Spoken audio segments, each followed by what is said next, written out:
최근 한 성형외과 원장이 올린 유튜브 영상이 굉장히 파급력이 세더라고요. 저희 성형외과 전문의들이 모여있는 학회 내에서 최소 침습 연구회라는 것이 있는데요. 입장문을 발표한 게 있습니다. 정확히 좀 제가 말씀을 드리고 싶습니다. 그 영상은 너무 잘못된 정보를 많이 제공을 하고 있어서 불필요한 공포감을 자아내고 있다고 생각이 듭니다. 그래서 많이들 반박을 하고 계시는데 저도 좀 반박을 하겠습니다. 그러면 안 되지 사실은. 그러니까 보통 사람은 생각할 수 있는 일이 아니에요 사실은. 다소 과장까지 해가지고 절대 안 녹는다 막 그러고 뭐 무슨 제발 이제 그만 뭐 설사 진짜 그렇다 하더라도 나 같은 사람은 생각도 못해 그런 거. 그거 제가 실제로 경험을 하고 있었던 부분이랑도 다른 게 많고 논문에서 나온 내용도 저자가 이야기한 의도와는 많이 다르지 않나 하는 생각이 들더라고요. 하나하나씩 조금 짚어보고 이야기해 볼 필요가 있을 것 같아요. 여태까지 20년 이상 안전한 필러들을 수천만 케이스를 전 세계적으로 해왔는데 드문 부작용 하나를 좀 침소봉대한 것 같은 생각이 들거든요. 이 논문이에요. 바로 이 논문에 실린 레스틸렌으로는 절대 뼈를 깎을 수 없습니다. 일단 결론은 그겁니다. 그분이 말씀하신 건 필러가 들어가서 그 위에 있는 이 턱 근육이 누르니까 필러가 눌리면서 뼈가 이렇게 파인 거다라고 말씀을 하셨거든요. 멘탈리스라는 부위가 이제 바로 이 부위인데요. 이 멘탈리스가 아무리 세도 사실은 필러의 물성이 턱도 없이 모자랍니다. 이 부분에 해당하거든요. 턱 끝에 필러 넣을 때 넣는 데가 아니에요 보통. 실제로 나는 턱 끝에다 필러 넣어가지고 패이는 걸 나는 못 봤고, 그 중국 논문은 단순하게 필러만으로 그랬을까 그런 거는 조금 나는 좀 잘 모르겠어요. 이 환자는 뭐냐? 중국에서 나온 이 환자를 보고 이게 이렇게 되는데 이게 뭐냐? 근데 실제로 필러 자체가 우리나라에서 유통되는 이런 필러들하고는 다른 필러가 굉장히 많습니다. 그러니까 예를 들어서 이런 논문이 미국에서 나왔다거나 아니면 한국에서 나왔다거나 우리와 비슷한 의료 환경에 있는 국가에서 나왔다면 그거는 충분히 논란거리가 될 수 있습니다. 근데 이 논문에서 사용한 필러에 대한 정확한 기준이 없고요. 중국 사람들이 한국으로 와서 필러를 맞는 이유는 중국에서 자기네들이 레스틸렌이라고 하는 필러를 레스틸렌이라고 믿지 않기 때문이에요. 만약에 이제 필러가 좀 불량 필러다 이러면은 그게 뭐 골수염, 그러니까 뼈에 염증을 일으켜서 뼈가 흡수되거나 했을 수는 있겠죠. 이걸 이야기를 하시려면 안면 윤곽 수술에서 생기는 그 많은 부작용들과 보형물을 넣었을 때 생기는 그 많은 부작용들, 필러에서는 이런 게 리포트가 되지만 실리콘 보형물에 대해서는 이런 게 별로 크게 안 나오느냐, 의사들은 다 알고 있어요. 그거는 더 이상 케이스 리포트 거리도 안 되고, 이거 의학을 접하시는 분들이 아닌 일반인들 분들 같은 경우는 성형수술은 굉장히 안전한데 마치 필러는 뼈가 녹는 굉장히 위험한 거구나 이렇게 생각할 수 있잖아요. 뼈 패임으로 문제가 되지 않는다고 그랬다고. 뭐 뼈가 뚫리거나 치아가 닿거나 뭐 이게 기능적인 문제를 일으킨다고 기르치지 않는다고 그랬어요. 그리고 제일 걱정하는 게 패였다가 계속 더 깊게 패이는 게 아니냐, 그런 거 아니라고 그랬거든요. 맞아. 그게 아닌데 그러면 왜 그게 문제야? 그리고 이제 그 논문에서도 뭐냐면 자기는 많이 봤다는 거야. 그거를 자기 환자를 보여주면은 의료법 위반이라서 자기 못 보여주겠다고 그러는 거야. 근데 나는 잘 못 나는 그런 걸 못 봤거든. 그래서 정말 그런 게 있으면 좀 보여주셨으면 좋겠어, 나는. 필러 복합체가 생긴 것은 없어지지 않는다고 하는데 저는 필러 복합체라는 말은 처음 들어봤고요. 필러가 존재함으로 인해서 만들어진 주변의 신생 조직을 필러 복합체라고 말씀을 하시는데, 사실 그런 용어는 처음 들어보는데, 소개하신 논문에 보면은 일본에서 왜 우리는 필러가 없어지는 반감기보다 임상적인 교정 효과는 더 오래 가는가, 그게 궁금해서 사실 쥐 등에다 실험을 한 거고, 4주 정도가 되면 필러가 없어지는 그 자리에 뇌 지방세포, 뇌 콜라겐 이런 것들이 생기면서 뇌 조직으로 천천히 대체가 된다, 그런 의미거든요. 그러니까 필러는 없어져요. 그 빈 공간을 채워 들어가는 거거든요. 그래서 필러가 아예 흡수되지 않는다라는 거는 사실은 말이 좀 안 되는 면이 많습니다. 뭐냐면 이렇게 표현을 한다면 사실은 그 어떤 수술적인 기법에 대해서도 모든 건 우리 몸에 해를 주니까 할 수 없다라는 이중적인 그 흑백의 논리랑 다를 바가 없는 겁니다. 만약 이 논문대로 새로운 조직이 생기면은 이보다 좋은 필러는 없습니다. 필러가 생긴 그 위치에 새로운 조직이 들어오는 건 모든 조직 공학의 목표예요.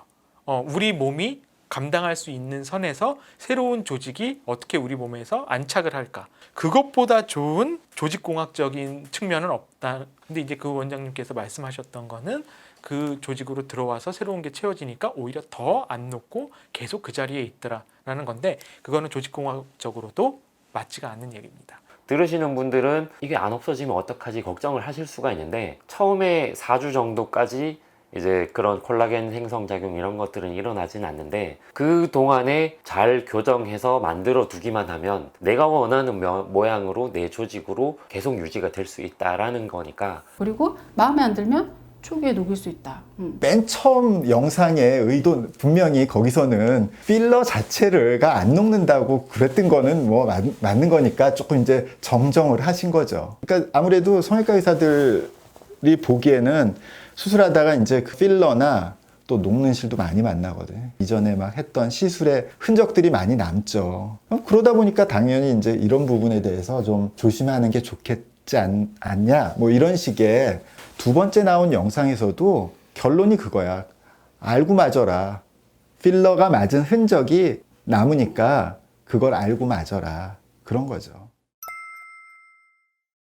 우리가 어떤 볼륨이 꺼져 있는 거를 채우는 거는 필러나 지방이식이나 보형물이나 이 세 가지인데 다 이동할 수 있어요. 이동을 잘 하는 부위가 있어요. 그런데 필러가 이동을 하니까 필러를 맞으면 안 된다. 이거는 비약이 너무 심한 거죠. 필러를 많이 하는 사람으로서 이 사람은 이 부위에 필러를 했을 때 근육 힘이 거기가 너무 세기 때문에 이동을 하기가 쉽겠구나. 이러면 미리 보톡스를 하는 거고 조직이 너무 헐렁해서 필러가 이동을 하기 쉽겠구나 하면은 미리 조직을 이제 레이저로 타이트닝을 해서 이동을 하지 않게 하는 거고. 그래서 상태를 보고 그 부위에 그 사람의 적합한 필러를 넣는 거죠. 어떤 필러는 단단해서 잘 이렇게 퍼지지 않고 잘 이동하지 않고 그런 필러가 있고 또 굉장히 들어가자마자 이렇게 잘 퍼지는 필러가 있어요. 그런 거는 조직이 헐렁할 때 좀 이동을 잘 하겠죠. 그래서 모든 필러에는 6, 7가지 정도의 다른 필러가 있어요. 어제 학회에서는 크레용이라고 설명을 했거든요. 그래서 내가 이때는 이 색깔의 크레용을 써서 색깔을 칠하는 거고 마찬가지죠. 제일 이슈가 되는 거는 사실은 혈관 맞고 그런 게 사실은 그게 문제지 사실은. 근데 그게 이제 많이 선생들이 테크닉이 좋아져서 그렇게 빈도가 많지는 않는데 한번 심하게 예를 들어서 아주 결정적인 데 하면 고생을 많이 하니까.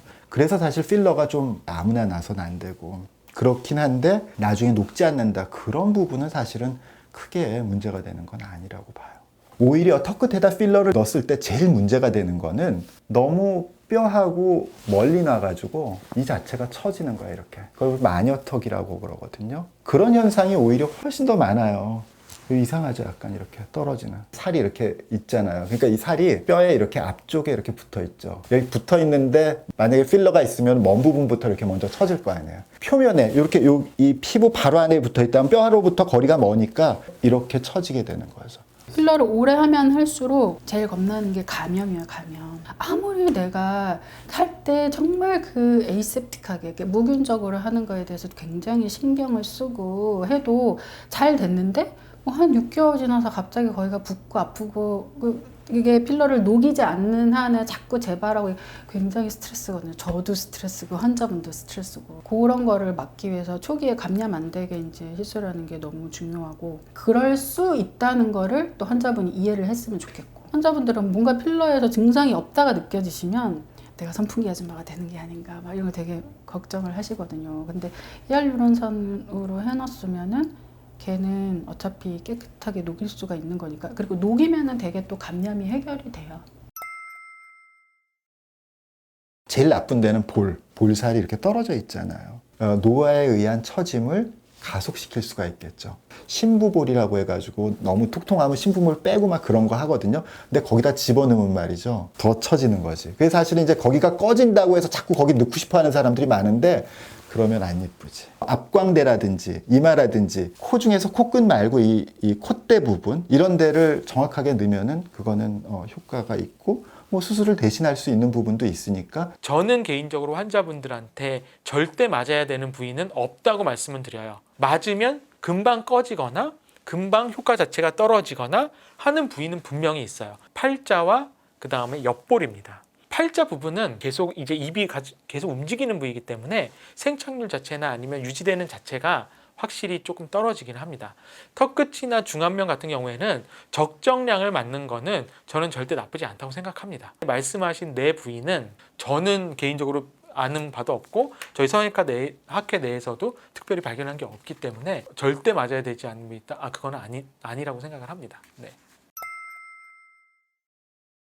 필러를 맞으실 때는 적어도 그에 대해서 되게 오랫동안 공부를 하고 그 경험이 많아서 부작용들을 피할 수 있는 노하우, 어떤 필러를 어떤 데다가 선택하는 게 좋을 것인가에 대한 원칙이나 노하우, 원하는 모양으로 넣을 수 있는 그런 기술, 이런 것들을 다 가지고 있는 데를 잘 찾으셔서 그러고 필러 주입을 하시면 어떤 영상 하나 때문에 굉장히 겁내시거나 맞지 말아야 되겠다, 내 몸속에 들어가 있는 필러가 이게 문제가 되는 게 아닌가, 이런 거를 걱정하실 필요는 없어요. 결론적으로 전 말씀드리고 싶은 건 본인이 미용적으로나 겉으로나 혹은 염증의 사인이 없거나 한다면 안심하셔도 괜찮습니다. 대한민국에는 2,000명이 넘는 성형외과 전문의들이 있고요. 그 성형외과 전문의들은 지난 3, 40년 동안 정말 많은 경험과 정말 많은 치료 방법, 그다음에 정말 많은 수술적인 방법을 가지고 여러분들을 치료해 왔습니다. 저는 절대적으로 저희 전문가 집단을 믿고 본인의 생업에 충실했으면 좋겠습니다. 절대 일부러 녹일 필요는 없어. 현재 본인이 괜찮다면 이거는 괜찮은 겁니다. 이렇게 말씀드리고 싶습니다. 기존에 필러 시술을 받으신 분들은 논문에 가치가 없는 한 케이스로 인해서 너무 불안해하지 않으셨으면 좋겠어요. 너무 이물감이 심하다거나 뭐 통증이 있다거나 이런 게 아니시면 다 자가 조직으로 대체되어서 건강한 내 살이 된 거거든요. 그래서 과도한 공포감은 금물이고, 앞으로 필러를 맞겠다 하시는 분들은 히알루론산 필러를 선택해서 맞으시고, 만약에 본인이 그 결과가 마음에 안 들면 4주 안에 교정을 하면은 100% 원상복구가 되니까 그거를 꼭 기억을 하시고. 그러니까 필러는 간단하고 또 수술보다는 당연히 안전하죠. 그래서 장점이 있는 게 분명히 있어요. 조심해서 맞으면은 괜찮다고 그러니까 저도 그렇게 그거에 대해서는 동의하고 너무 걱정 안 하셔도 될 것 같습니다. 비욘디 보시고 즐거웠으면 좋아요, 그리고 구독. 미안해요. 비욘디 보시고 즐거우셨으면 구독과 좋아요 눌러주세요. 혜근 씨, 박자가 맞아야죠. 아니야, 괜찮아. 이 정도. 아니. 편집해서 쓸게. 됐어. 이 정도 됐어.